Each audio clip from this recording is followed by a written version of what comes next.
The night Allegra Pirlo chose his date for the Christmas gala, he didn't pick a socialite, a model, or the daughter of a rival family. He walked into the estate's event planning office and pointed at the coordinator. Rose Johnson thought it was a joke, but Allegra Pirlo never joked, especially not during Christmas. The room was silent, except for the soft hum of Christmas music playing from somewhere distant. It was late afternoon, and Rose was adjusting the final seating chart, trying to stay invisible the way she always did. She preferred blending into the background.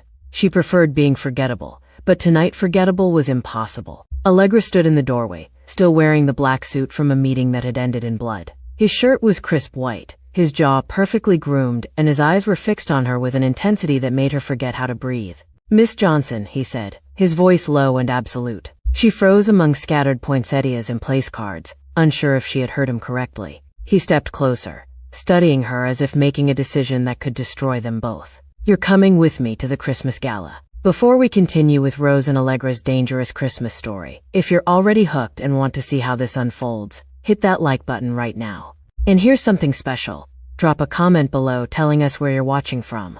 Your country, your city, what time it is right now. We love knowing our story lovers are scattered across the world, so let us know where you are right now. And don't forget to subscribe so you never miss another thrilling romance story. Now, let's see what happens when Rose walks into Allegra's world. Rose's hands trembled as she adjusted the velvet ribbon around the crystal vase, trying to make the arrangement perfect. The Pirlo Estate's grand ballroom was slowly transforming into a winter wonderland, exactly as Mr. Pirlo's sister had requested. White roses, silver accents, evergreen garlands that smelled like the forests she used to know in another life. She worked alone, preferring the quiet hours when the staff had gone home and she could blend into the background like another piece of furniture. She heard his footsteps before she saw him. Heavy, deliberate, the kind of walk that announced power without effort. Rose kept her head down, hoping he would pass through without noticing her. She had worked at the estate for 8 months and had perfected the art of being invisible. It was survival. "Miss Johnson." His voice cut through the Christmas music like a blade through silk. Rose straightened slowly, forcing herself to meet Allegra Pirlo's eyes. He stood in the doorway, devastating in his black suit, the white shirt underneath making his dark features even more striking. There was blood on his cufflink. She noticed because she always noticed the wrong things. "Mr. Pirlo." Her voice came out steadier than she felt. "Is something wrong with the arrangements?" He moved into the room with the quiet confidence of a man who owned everything he touched. "The arrangements are perfect." He stopped 3 feet away, close enough that she could smell his cologne, expensive and dangerous. "You're coming with me to the Christmas gala." Rose blinked. "I'm sorry? 10 days from now, you'll be my date." The words didn't make sense. She was the event coordinator. She planned these things, she didn't attend them. I don't understand." "It's simple." Allegra's expression didn't change. "I need a date. You'll accompany me." "But I'm just the event coordinator." Rose took a step back, her mind racing. Being seen meant being found. Being photographed meant Vincent Caruso would know exactly where she was. Surely there's someone more appropriate. "Everyone else sees what I can give them." His eyes locked onto hers with unsettling intensity. "You see what I could take away." Before Rose could respond, the door burst open. Sofia Pirlo swept in like a storm in Valentino, her expression furious. Behind her, Marco, Allegra's consigliere, looked equally disturbed. "Absolutely not," Sofia announced. "Allegra, have you lost your mind?" "The staff? She's not coming," Marco added quietly, but there was steel in his voice. "This is beneath your position. What will people think?" Allegra didn't move, didn't even look at them. "I don't remember asking for opinions." "The families will talk," Sofia pressed. "The Morettis, the Russos. They'll see this as weakness, as desperation. Let them talk." Rose felt panic rising in her throat. "Mr. Pirlo, please. I appreciate the offer, but I can't. I'm not the kind of person who—" "The decision is made." Allegra's tone left no room for argument. He finally turned to Sofia and Marco. 10 days. Make sure she has everything she needs." Sofia's jaw clenched. "This is a mistake." "It's my mistake to make." Marco studied Rose with careful eyes, and she felt exposed under his scrutiny. Does she know what she's agreeing to? She will. Allegra moved toward the door, then paused. "Miss Johnson, clear your schedule. You'll need time for preparations." Then he was gone, leaving Rose standing among half-finished Christmas decorations, her carefully constructed invisibility shattered. Sophia glared at her as if this was somehow her fault, and Marco's expression was unreadable. 10 days until the gala. 10 days until every camera in the city would capture her face. 10 days until Vincent Caruso would finally find her. Rose's hands started shaking again, and this time she couldn't stop them. Isabella arrived the next morning with 3 assistants and enough garment bags to outfit an entire wedding party. She was elegant, in that effortless way wealthy women always seem to be, her silver hair swept into a perfect chignon, her eyes sharp and assessing as they studied Rose. "So you're the one who's caused all this excitement," Isabella said, circling Rose like a predator evaluating prey. "When Allegra Pirlo calls me personally, I know something interesting is happening." Rose stood in the estate's morning room, surrounded by Christmas decorations she'd arranged just days ago. Now they felt like witnesses to her dismantling. "I didn't cause anything. I didn't ask for this. No one asks for Allegra's attention, darling. They either run from it or drown in it." Isabella snapped her fingers, and her assistants began unpacking dresses. "We're gonna make sure you survive it." The fittings were torture. Rose stood on a platform, while Isabella draped fabric after fabric across her body, each dress more elaborate than the last. Midnight blue velvet that made her look like someone's mistress. Emerald silk that was too bold, too memorable. White that felt like a mockery of innocence she'd lost 3 years ago in a church on Christmas Eve. Then Isabella pulled out the blush pink gown. "No," Rose said immediately. "It's too. I can't hide in that." "Exactly." Isabella held it up, letting the fabric catch the winter light streaming through the windows. Long sleeves, sophisticated neckline, but impossible to ignore. "This is the one." Rose wanted to argue, but when she put it on, even she couldn't deny the transformation. The dress moved like water, elegant and understated, yet somehow commanding attention.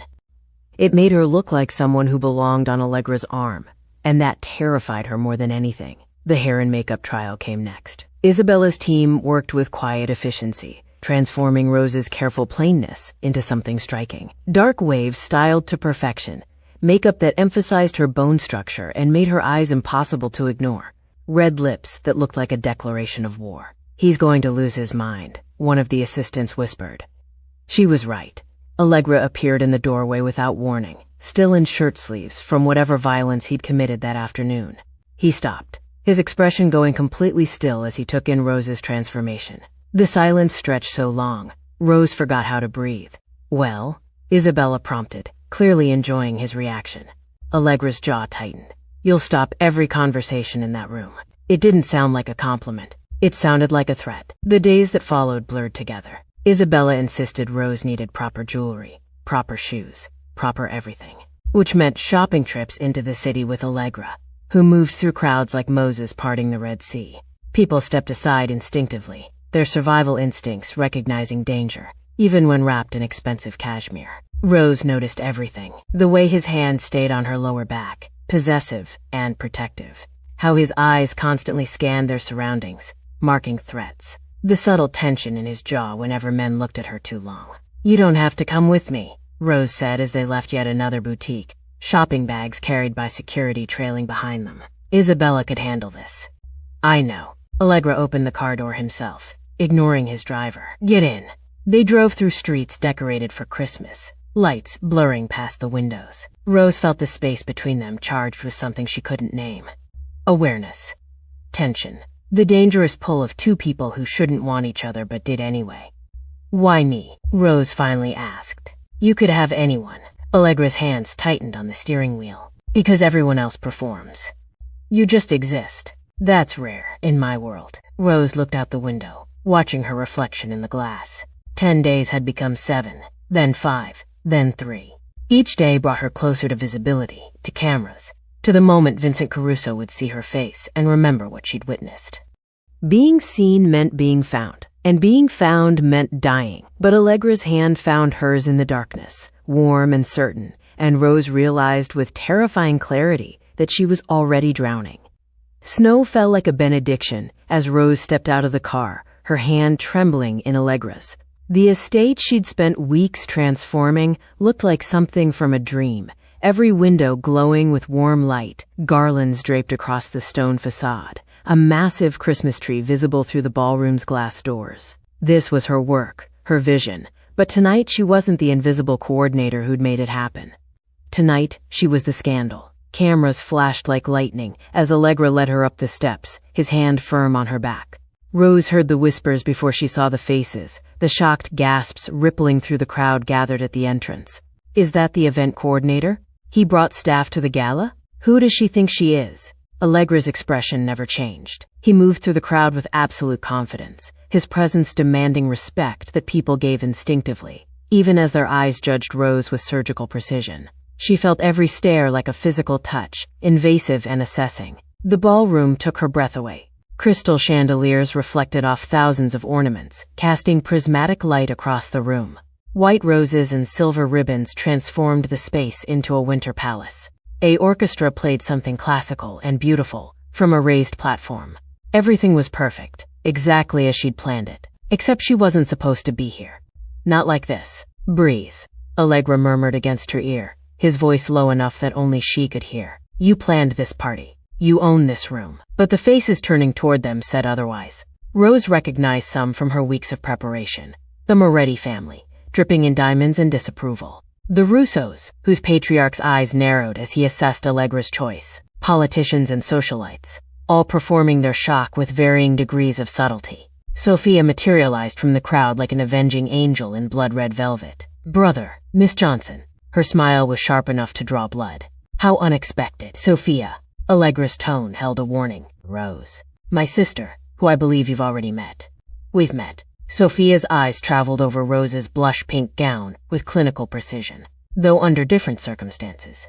Before the tension could escalate, other family members descended. Uncles and cousins, business associates whose handshakes felt like tests. Each introduction was a small battle. Rose wasn't sure she was winning. They smiled with their mouths, but their eyes calculated her worth, finding her wanting. She's very pretty, one elderly aunt said, as if Rose wasn't standing right there. But darling, a coordinator? What will people think? They'll think what I tell them to think, Allegra replied, his voice cold enough to frost the windows. The orchestra shifted into a waltz, and suddenly Allegra was pulling Rose onto the dance floor. She went rigid in his arms, acutely aware of every eye watching them, every whispered conversation happening at their expense.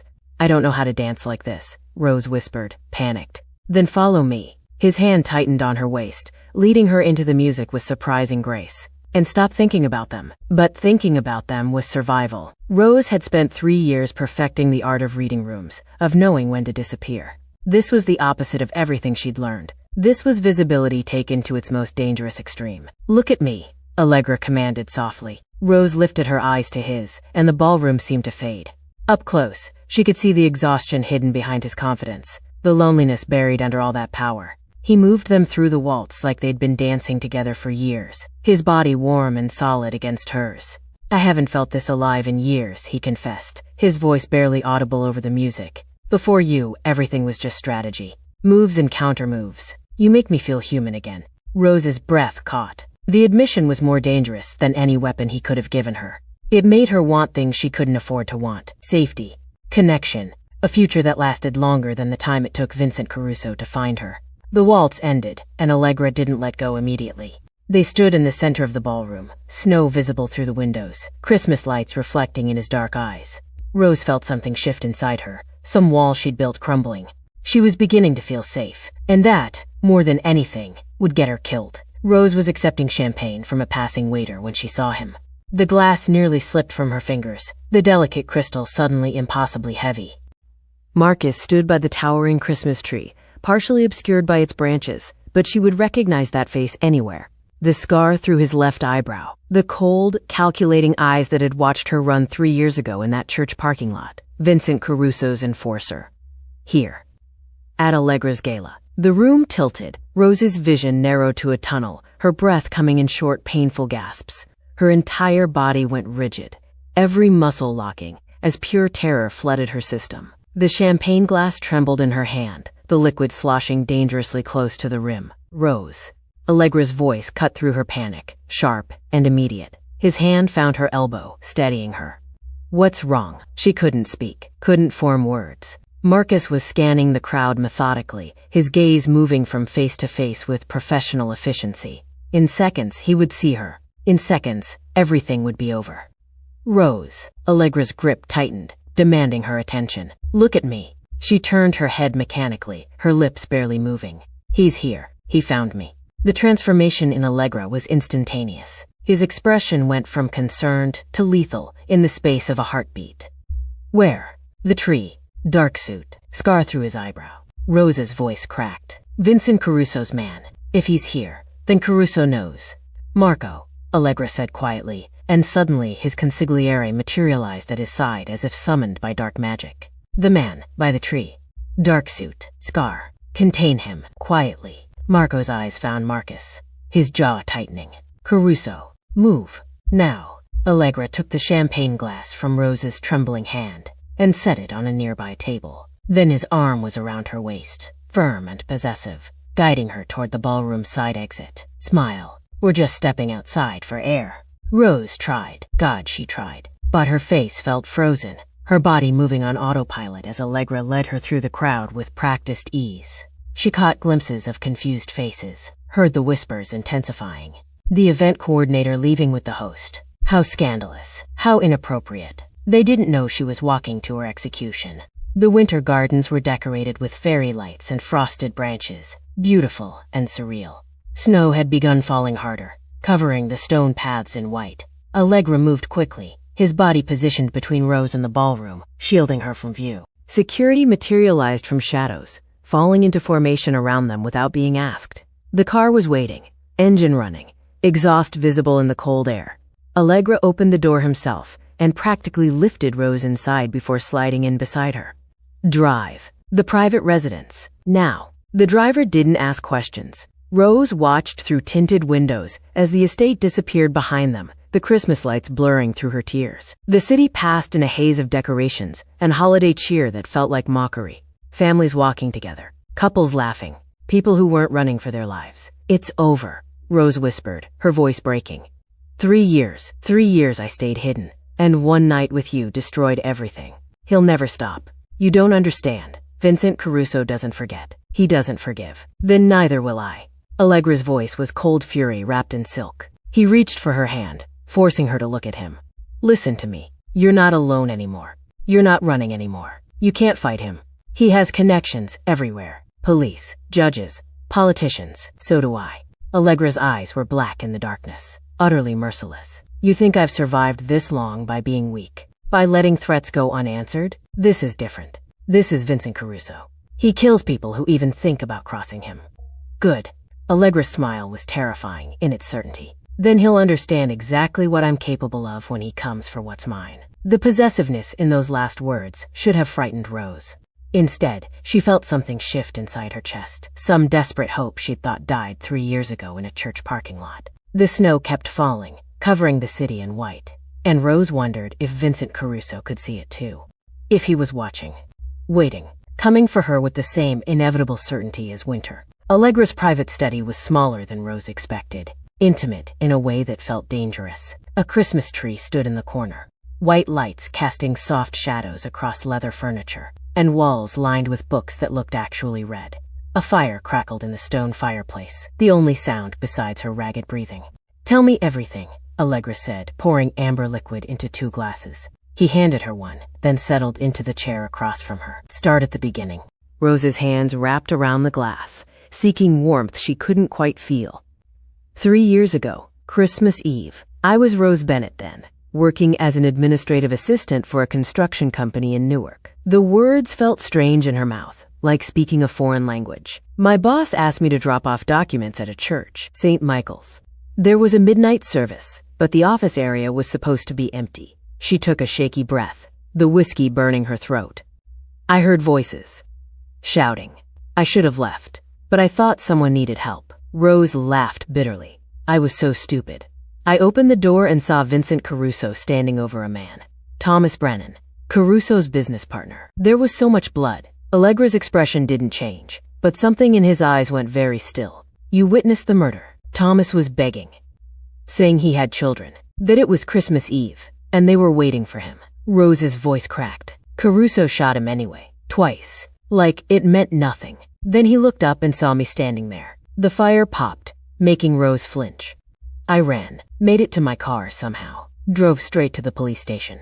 She closed her eyes, remembering that desperate, terrified drive. The detective took my statement.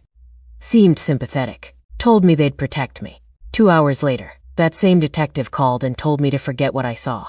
Said Thomas Brennan died in a car accident. That if I knew what was good for me, I'd stop talking. Caruso owns half the force in Newark, Allegra said quietly. The other half is too afraid to act. I realized I had 2 choices. Wait for him to kill me, or disappear. Rose set down her glass with trembling hands. I emptied my bank account, cut my hair, changed everything about myself. Rose Bennett died that night. Rose Johnson was born. Why an event coordinator? Because people don't see us. We're in the background, making things perfect while everyone looks at something else. It was the safest way to hide. Stay invisible. Never let anyone get close. Rose met his eyes. Until you. Allegra leaned forward, his elbows on his knees. Thomas Brennan had 3 children, twin girls and a boy. They're with their mother's family now. Caruso made sure the widow got nothing. Rose felt tears burning her eyes. You know about them? I know everything about Vincent Caruso. Allegra's voice was cold fury barely contained. I know every sin he's committed, every life he's destroyed. Thomas Brennan wasn't his first victim. He won't be his last, unless someone stops him. You can't. He's too connected, too powerful. You survived 3 years alone. Allegra stood, crossing to her chair with predatory grace. You won't survive another day without me protecting you. Something broke inside Rose. 3 years of fear, of loneliness, of watching over her shoulder came crashing down.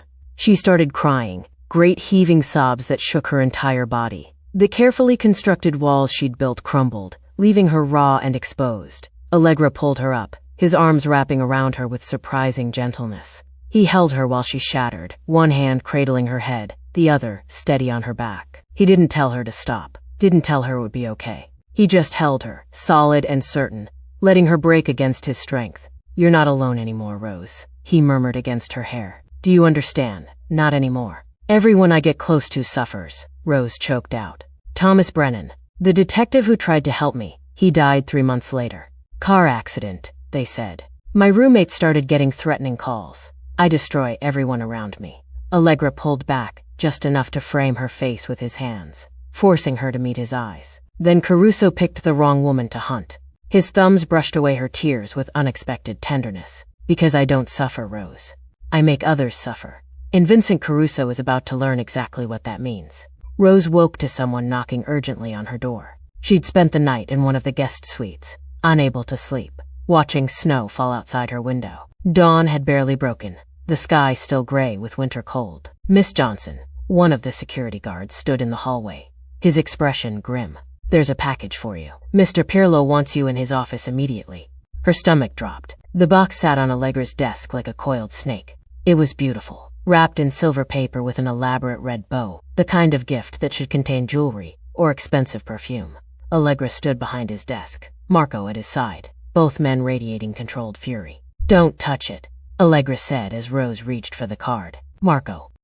The consigliere used a letter opener to slice through the envelope, extracting the card with gloved hands. His jaw tightened as he read it, then handed it to Allegra without a word. Allegra's knuckles went white.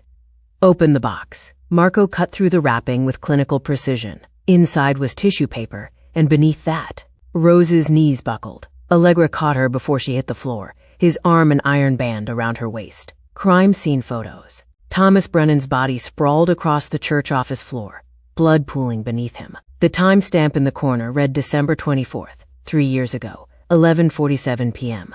Another photo showed Rose's old driver's license, the one she'd destroyed. Her face younger, her hair longer, everything about her different except her eyes. The note was typed on expensive cardstock. Merry Christmas, Rose Bennett. Time to come home.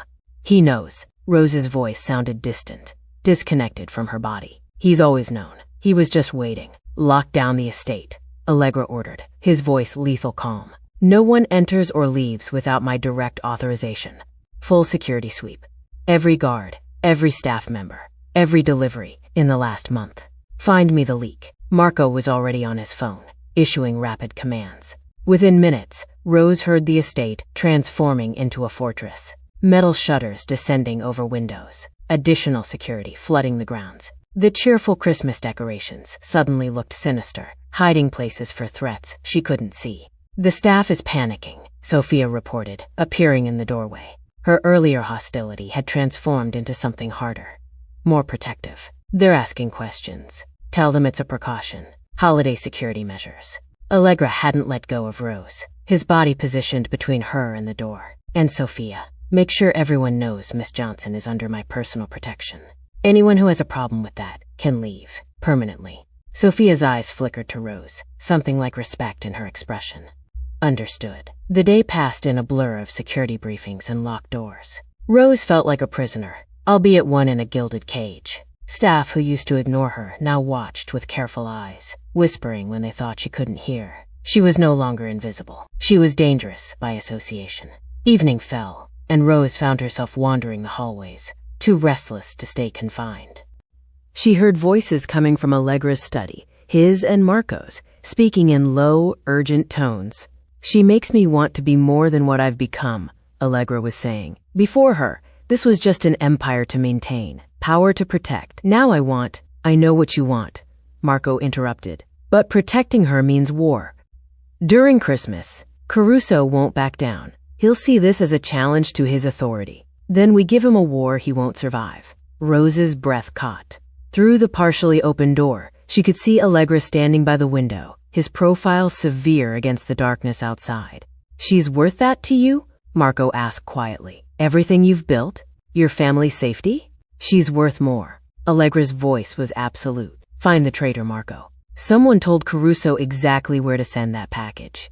Someone in this house is feeding him information. Rose stepped back from the door, her heart pounding. He was willing to risk everything. His empire, his family, his life. For her, the realization was terrifying and intoxicating in equal measure. Rose. Allegra's voice made her jump. He stood in the hallway, having somehow sensed her presence. How long have you been there?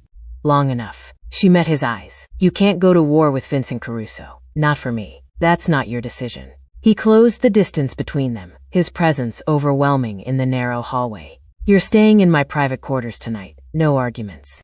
Allegra. He sent you crime scene photos on Christmas Eve, Rose. The symbolism isn't subtle. He's coming for you tonight, and I won't have you anywhere. I can't protect you. His quarters were surprisingly austere. A large bed, minimal furniture, floor-to-ceiling windows overlooking snow-covered grounds. Allegra locked the door behind them, then checked the windows with practiced efficiency. Rose stood in the center of the room, feeling vulnerable and exposed. I should have left when I had the chance. Run before he found me, and spend the rest of your life running. Allegra turned to face her. That's not living, Rose. That's just a different kind of death. Better than dragging you down with me. He crossed to her in 3 strides, his hands framing her face with surprising gentleness. You're not dragging me anywhere. I'm walking into this war with my eyes open, and I'm walking out of it with you still alive. Do you understand? Rose nodded, tears burning her eyes. Outside, snow continued to fall, and somewhere in the city, Vincent Caruso was planning her death.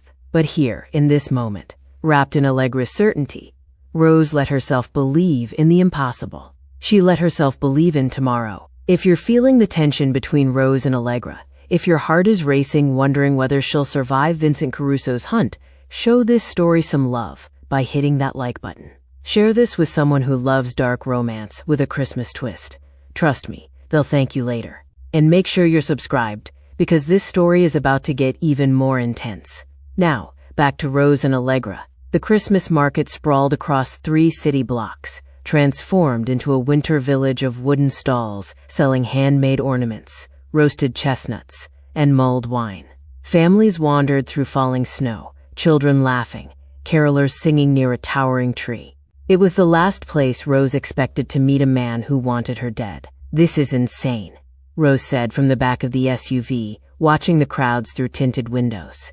He could have shooters anywhere. That's exactly why he chose it, Marco replied from the front seat. Too many witnesses for Allegra to make a move. Too public for open violence. He met her eyes in the rearview mirror. Are you sure about this? Rose wasn't sure about anything, except that hiding while Allegra faced Caruso alone was impossible.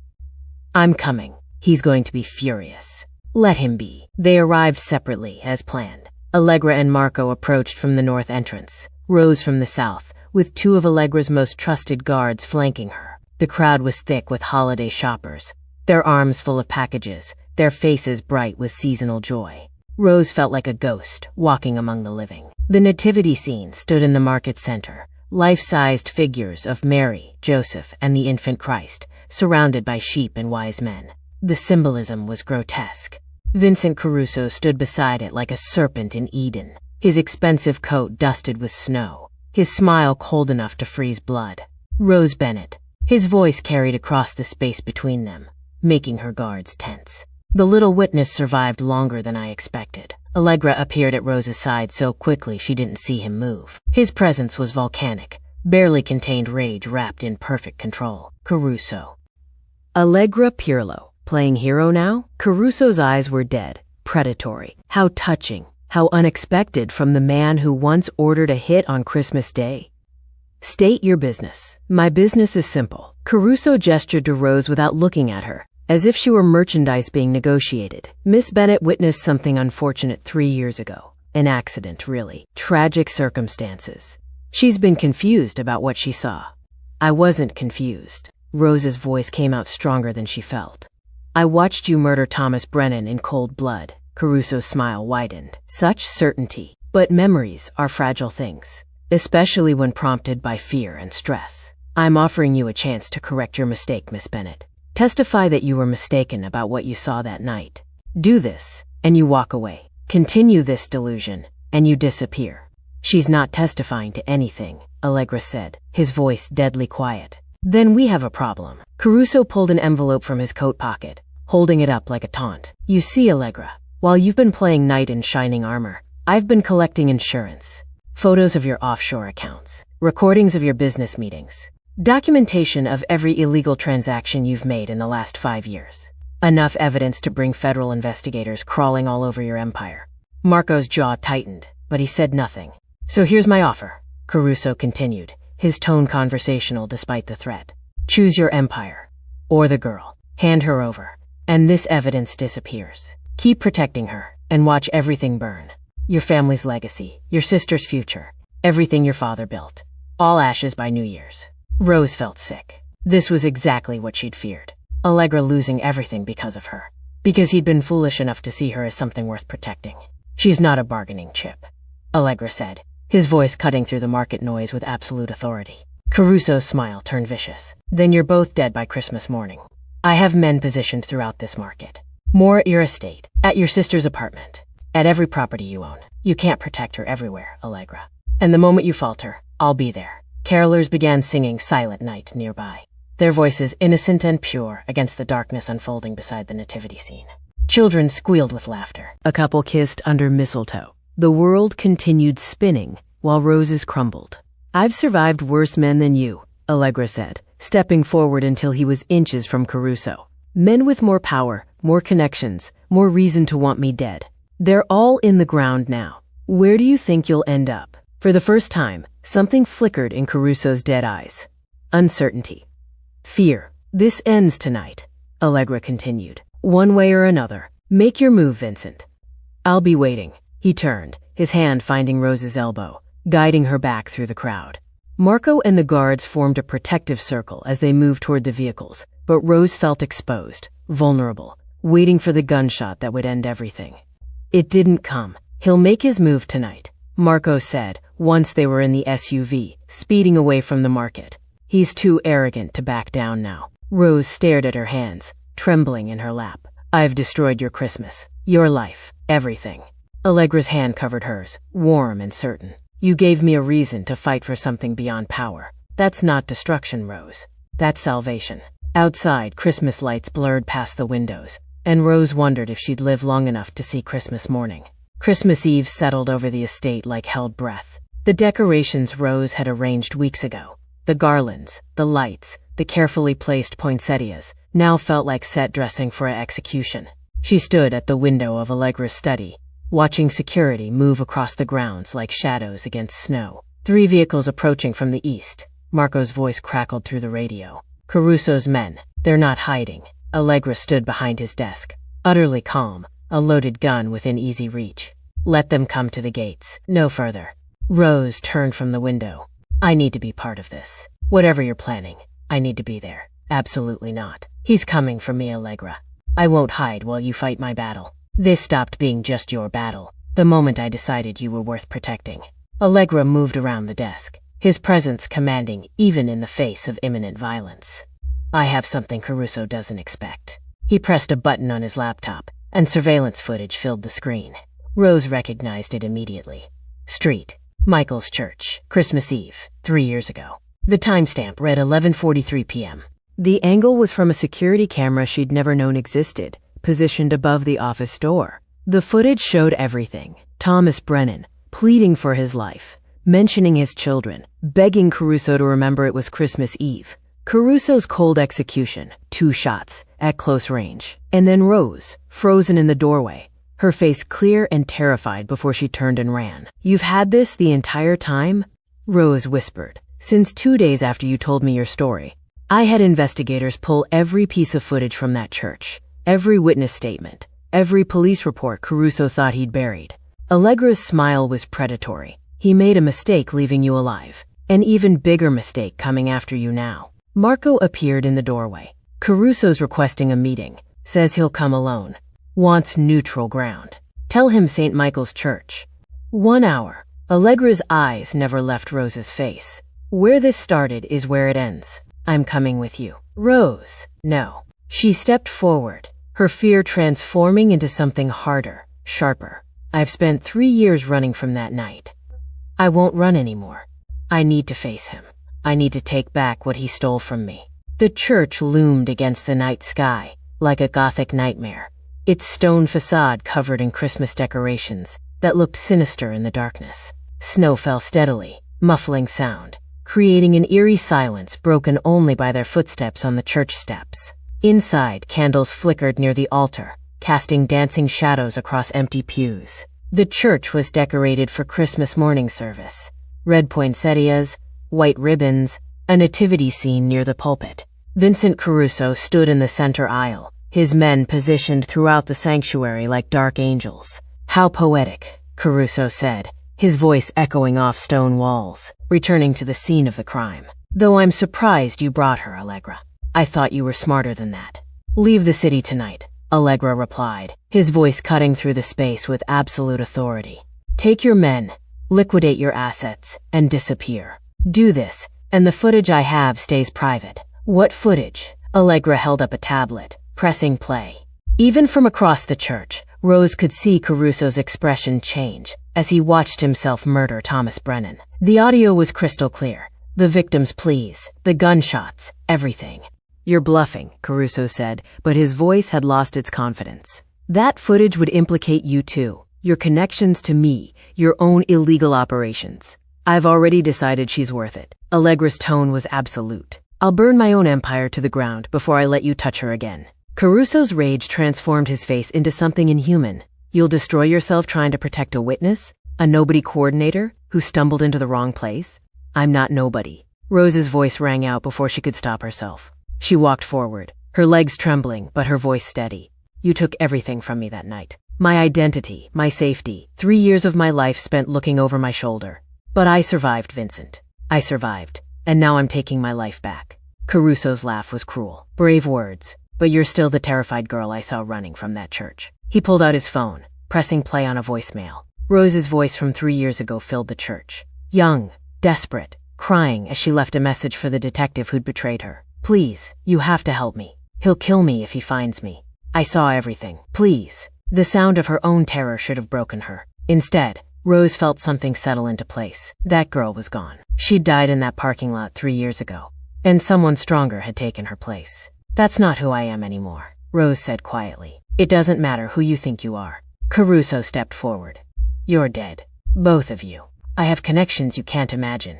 Had, Allegra corrected. Past tense. While you've been threatening Rose, I've been building a case with the federal prosecutor's office. Not just the murder footage. Your entire operation. Trafficking routes, money laundering, political bribes, everything. Caruso's face went pale. You're lying. The prosecutor is waiting for my call. 1 word from me. And federal agents descend on every property you own. Your bank account's frozen. Your associates arrested. Your empire dismantled piece by piece. Allegra's smile was merciless. Or you leave. Tonight. Exile or prison. Your choice. Church bells began chiming midnight. 12. Deep, resonant tones, marking Christmas morning. Caruso stood frozen, his men looking to him for orders that didn't come. Rose watched his empire crumble in real time, saw the moment he realized he'd lost. "I'll remember this," Caruso said, his voice hollow. "No, you won't." Allegra nodded to Marco, who materialized with additional security, "because you'll be too busy surviving in whatever hole you crawl into. Touch her again, come near this city again, and the footage goes public. Are we clear?" Caruso's silence was answer enough. Marco and the security team escorted him out, his men following like defeated soldiers. Rose heard car doors slamming, engines starting, the sound of Caruso's world driving away into the snowy night. Then silence. Rose's legs gave out. She collapsed into a church pew, the same pew she'd hidden behind 3 years ago, and started crying. Not from fear this time. From relief so overwhelming it felt like drowning in reverse. Allegra sat beside her, pulling her against his chest. "It's over," he murmured into her hair. "You're free, Rose. Finally free." Outside, Christmas morning arrived with fresh snow, and the promise of peace Rose hadn't felt in 3 years. The drive back to the estate felt surreal, like moving through a dream. Snow fell heavier now, coating the city in pristine white, muffling the world into softness. Rose sat pressed against Allegra's side, his arm around her shoulders, both of them silent with exhaustion and relief. Christmas morning had arrived, and she was still alive. The estate glowed like something from a fairy tale, every window lit, the Christmas decorations she'd spent weeks perfecting now welcoming rather than mocking. Marco had called ahead. The staff was waiting, champagne ready, the house warm and safe. Rose's prison had become her sanctuary. Allegra led her inside, past security who nodded with what looked like respect rather than suspicion, through hallways that no longer felt threatening. The main living room was exactly as Rose had designed it, a massive tree reaching toward the ceiling, white lights reflecting off crystal ornaments, a fire crackling in the stone fireplace. It should have been perfect weeks ago during the gala. Instead, it was perfect now. "You planned all of this," Allegra said quietly, standing beside her in front of the tree. "Created this beauty while hiding from a monster." Rose's eyes filled with tears. "I thought I'd never see Christmas morning again. I thought Caruso would find me, and it would end the way it started. Violence in a church on Christmas Eve." It ended differently. Allegra turned to face her, his hands framing her face with a tenderness that still surprised her. "You walked into my life planning a party, and suddenly, I remembered what it felt like to want something beyond power. You made me feel human again, Rose. You made me want to be better than what I've become. You saved my life." Rose's tears spilled over, but they were different now. Happy tears, relieved tears, tears of someone finally allowed to stop running. "You believed me when no one else would. You fought for me when you could have just let me go. I've been yours since you chose me," she continued, her voice breaking. "Since you saw me when I was trying so hard to be invisible. Since you looked at the coordinator planning your party and decided I was worth protecting." Allegra's jaw tightened, emotion flickering across his usually controlled expression. "I don't know how to be gentle. I don't know how to be the man you deserve. I've spent my entire life being hard, being ruthless, being the monster people fear. You protected me." Rose stood on her toes, bringing her face closer to his. "You believed me. You fought for me when everyone said I wasn't worth the risk. You were willing to destroy your own empire rather than let him hurt me. That's everything, Allegra. That's more than gentle. That's love." The word hung between them, weighted with meaning neither had been brave enough to speak until now. "Love," Allegra repeated, testing it like a foreign language. Then his mouth found hers, and Rose felt everything else disappear. The kiss was gentle and fierce simultaneously. 3 weeks of tension and fear, and desperate longing pouring into one perfect moment under Christmas tree lights. His hands tangled in her hair, her arms wrapped around his neck, and for the first time in 3 years, Rose felt completely, utterly safe. When they finally pulled apart, both breathing hard, Rose heard voices approaching. Sophia burst into the room, still in her coat, followed by aunts and uncles and cousins Rose vaguely recognized from the gala. "Christmas breakfast," Sophia announced, then stopped, taking in Rose and Allegra standing close by the tree, the obvious intimacy between them. Her expression softened. "We're family, Rose, which means you're family too now, whether you like it or not." The breakfast was chaos. Too much food, too much wine, too many people talking over each other in Italian and English. But they made space for Rose at the table, included her in conversations, asked about her plans now that she was finally free. Not as the coordinator. Not as the scandal. As Rose. Afterward, she and Allegra stood at the window in his study, watching snow continue to fall over the estate grounds. The world looked clean, new, like someone had pressed reset on everything. "Merry Christmas, Rose Johnson," Allegra said, his arm around her waist, pulling her against his side. Or should I say, Rose Bennett. Rose smiled, feeling lighter than she had in years. Just Rose. Finally, just Rose.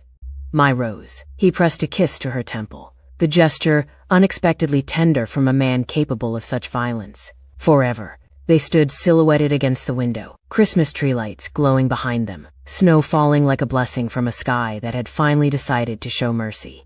Rose thought about the girl who'd run from a church 3 years ago, terrified and alone. That girl would never have believed this moment was possible, would never have imagined finding safety in the arms of the city's most dangerous man.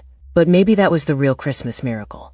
Not the absence of darkness, but finding light within it. Not safety from danger, but someone willing to stand between you and the monsters. Not being invisible, but being seen and chosen anyway. She came to plan his Christmas. She stayed to save his soul. And somewhere in the exchange, he'd saved hers too. And that's how Rose Bennett finally stopped running and found her Christmas miracle in the most unexpected place. If this story gave you all the feels, hit that like button and share it with your romance-loving friends. They need to experience Rose and Allegra's journey too. And before you go, I want to hear from you one more time. Tell us in the comments where you watched this from. What country are you in? What city? What time is it where you are right now? We love connecting with viewers from around the world, so drop your location below. Subscribe to this channel for more holiday romance stories, where love conquers fear, where the most dangerous men fall the hardest, and where Christmas miracles happen when you least expect them. Until next time, keep believing in the magic of love.